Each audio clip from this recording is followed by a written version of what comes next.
बात है। एक बहुत बड़े राज्य के एक कस्बे में एक बूढ़ा व्यक्ति अपने 3 बेटों के साथ रहता था। उसने एक घोड़ा पाल रखा था और बाप के लिए तो तीनों बेटे और घोड़ा चारों ही लाडले थे। लेकिन तीनों बेटे अव्वल दर्जे के थे, बेवकूफ। कुछ समय बाद जब वह बूढ़ा व्यक्ति मर गया तो उसके बेटों ने आपस में मशवरा किया कि बाप तो दुनिया से चला गया, अब इस घोड़े को कौन पालेगा।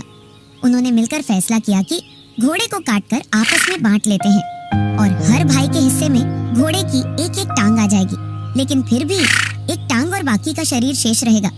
उसे कैसे बांटेंगे, यह तो मुसीबत खड़ी हो गई। वे घोड़े के पास खड़े होकर यह मशवरा कर ही रहे थे, तभी वहाँ से एक व्यक्ति गुजर रहा था। उसका ध्यान तीनों भाइयों की ओर गया तो उसने पूछा, भाइयों, आप में किस बात पर आपस में बात छिड़ रही है? मुझे बताओ, हो सकता है मैं तुम्हारे मसले का कोई हल निकाल सकूं। तीनों भाइयों में से एक ने जवाब दिया, हम 3 भाई हैं, आप हमें बताइए हम इस घोड़े को तीनों भाई आपस में कैसे बांटें, हमें समझ नहीं आ रहा। उस शख्स ने कहा, ये तो बहुत आसान है। ऐसा करो, इस घोड़े को बेच दो और बेचने पर जो रकम मिले उसे आपस में बांट लेना। तीनों भाई इस बात पर राजी हो गए और घोड़े को बेचने के लिए शहर की तरफ रवाना हुए।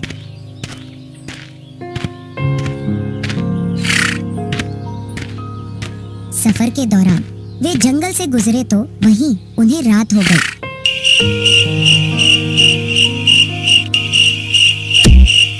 तीनों भाई दिन भर के थके हुए थे और घोड़ा भी थक गया था। तीनों भाई जैसे ही लेटे उन्हें नींद आ गई। जब वे गहरी नींद में सो रहे थे तो रात के एक पहर में वहां से एक चोर गुजरा। उसने देखा कि तीनों आदमी बेखबर सो रहे हैं और जोर जोर से खर्राटे ले रहे हैं। चोर आहिस्ता से घोड़े की तरफ बढ़ा और घोड़े को लेकर आहिस्ता से वहां से निकल गया।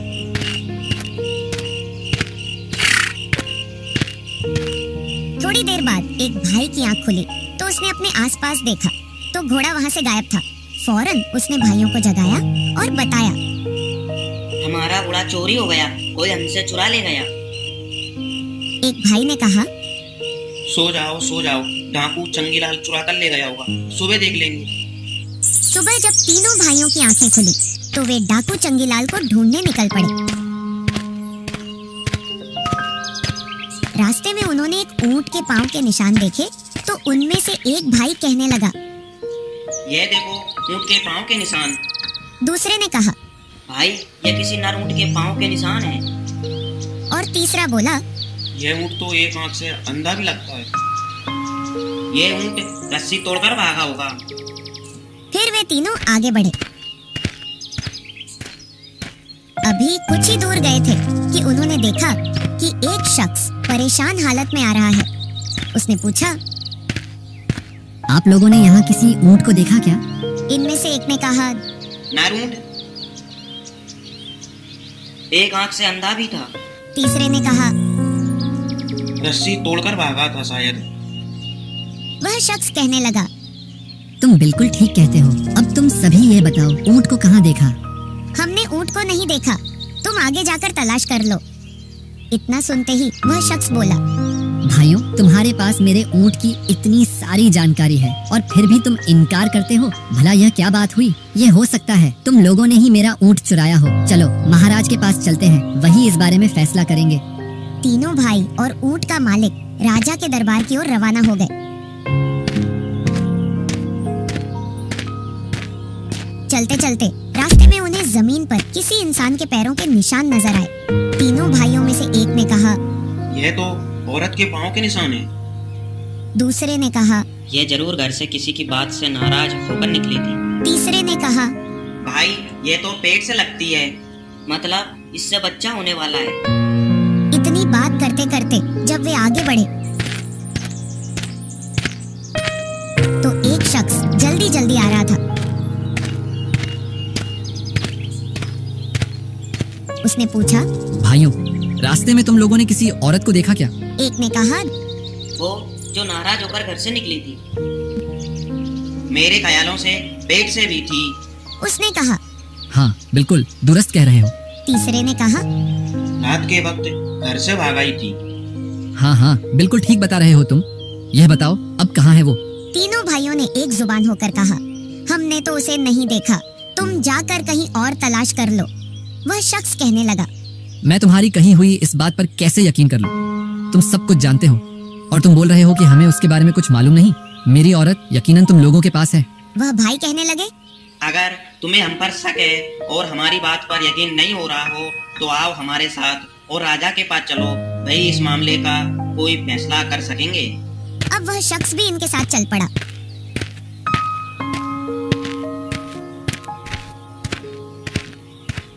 चलते चलते वे उस चंगीलाल के गांव में पहुंच गए। अचानक चंगीलाल किसी काम से उधर से आ रहा था। तभी वह भाई कहने लगे। कल रात तुम हमारा जंगल से घोड़ा ले आए थे, वह घोड़ा हमें वापस कर दो। चंगीलाल कहने लगा। मैं तो कल रात से ही अपने घर पर हूँ। तुम लोग पागल हो, अजनबी हो। भला मैं कैसे तुम्हारा घोड़ा चुरा सकता हूँ? वे भाई कहने लगे। अगर तुम इनकार करते हो तो चलो हमारे साथ राजा के पास, वही फैसला करेंगे। इतना सब कहकर वे सभी राजा के दरबार की ओर चल देते हैं।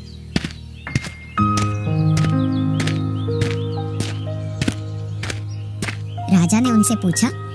क्या बात है, ये बताओ। हुजूर, हम इंसाफ के लिए पेश हुए हैं। फिर सभी ने बारी बारी से अपनी अपनी तमाम बातें राजा को बताई। ऊंट के मालिक ने कहा। इन लोगों ने हुजूर पहले मेरे गुम हुए ऊंट के बारे में तमाम बातें सही बताई और फिर कहते हैं कि हमने उसे नहीं देखा। ऊंट को चुराने वाले यकीनन यही लोग हैं। मुझे इंसाफ चाहिए। दूसरा शख्स कहने लगा। मेरी बीवी रात को घर से निकली थी और इन लोगों ने जो भी बताया वह बिल्कुल सही सही बताया और फिर कहते हैं हमने उसे नहीं देखा। मेरी बीवी को अगवा करने वाले यकीनन यही तीनों हैं और कोई नहीं।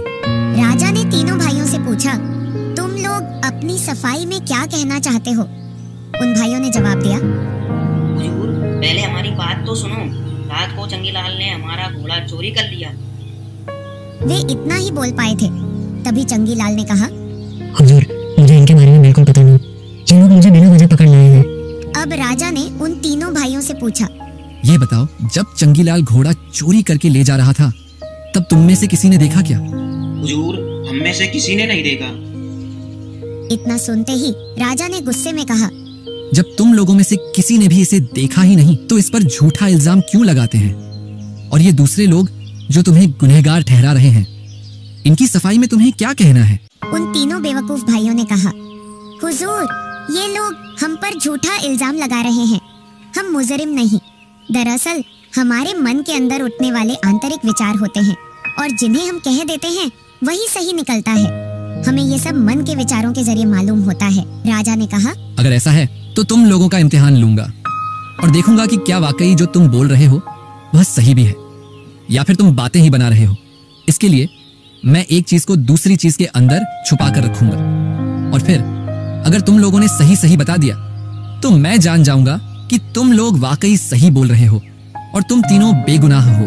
फिर राजा ने एक टमाटर मंगवाया और एक केतली में बंद करवा दिया और उनसे पूछने लगा। बताओ, इस केतली के अंदर क्या चीज है? वे तीनों भाई एक दूसरे की ओर देखने लगे। सबसे बड़े भाई ने कहा।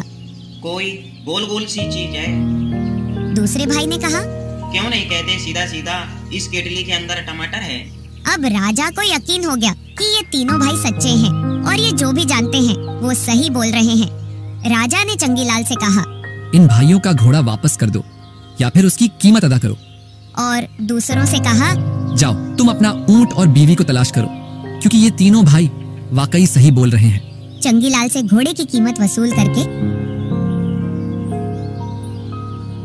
वो तीनों भाई खुशी खुशी अपने घर की ओर लौट आते हैं।